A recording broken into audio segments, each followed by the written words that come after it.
Hi guys, welcome to my YouTube channel. In today's message, I'm going to be talking about how can we counteract falling into temptation.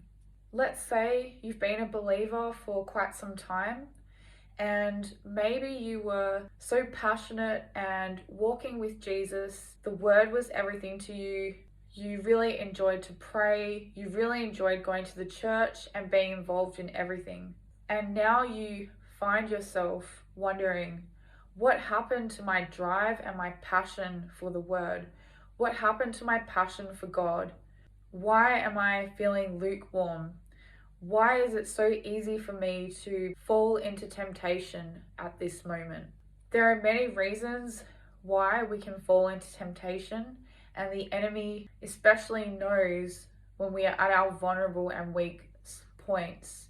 He knows when to come in and try to derail us and get us off track. Perhaps you might even be feeling upset or angry, and this anger has been directed towards God because you haven't noticed a resolution or an answer to a prayer that you've been waiting a long time for.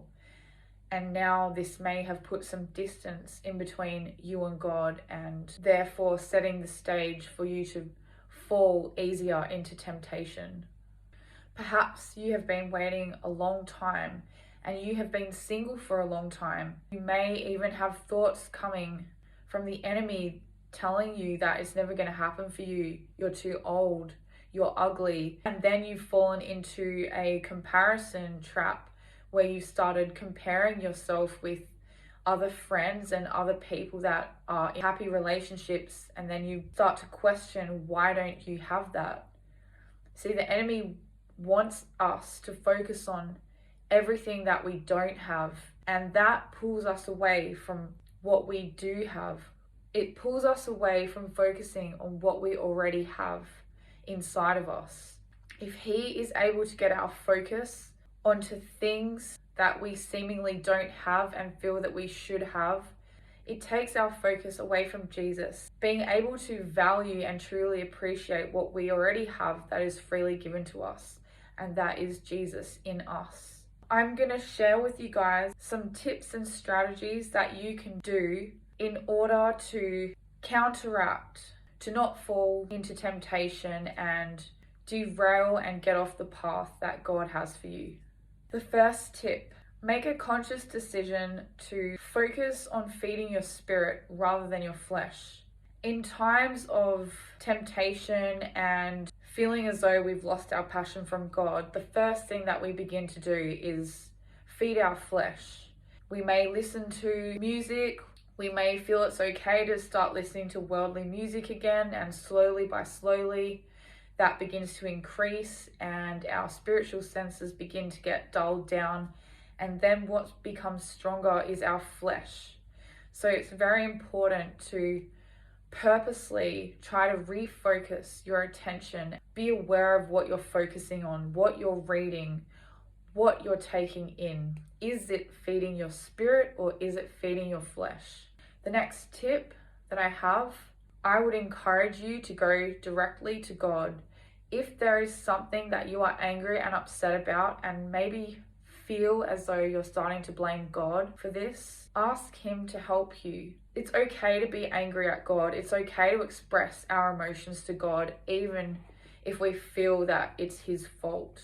It's better to be direct and honest with God and allow him to show you what lie are you believing, where you might be going wrong. Allow him to help you, and he will help you. The next tip that I have: don't isolate yourself from other believers and Christians. Many times when I have fallen into these moments myself, I have found myself drifting away and purposely pushing away other believers and Christian friends because I'm just not feeling so much connected spiritually myself. What I noticed, this does actually cause me to feel more isolated, worse off. It's better to share your struggles and what you're personally going through at the moment, so you can have other believers come aside you and pray and encourage you and to re-spark your hope again. The next tip that I have for you guys is, if a part of the cause is the fact that you have been single for a very long time, You may find thoughts creeping in from the enemy, trying to attack your self-esteem, what you believe about yourself. So you may hear lies coming in your ears, like telling you that you're ugly, why hasn't it happened for you, it should have happened by now. Slowly, you may even start to internalize these lies if you don't catch them straight away. So I would encourage you, if that is you, to begin to speak life over yourself and to remind yourself every day in the mirror that you are God's treasure, that you are loved by God, you are valuable and you are special. Just encourage and boost your self-esteem, your identity in the Lord. Don't allow the enemy to steal your true identity and have you focus on what the world says to focus on that makes us valuable or deserving or worthy enough for a partner. Because we already have everything from the inside. So the enemy wants us to think that we need to get self-esteem from the outside. So he will always try to come in with those lies so you can refocus and start to focus on everything that you don't have on the outside. So just encourage yourself in the Lord and remind yourself daily of your identity and your value that you already have in Jesus. And the last tip that I have for you is have a bit of a focus on your life. Do you feel as though you haven't got direction in where you're going?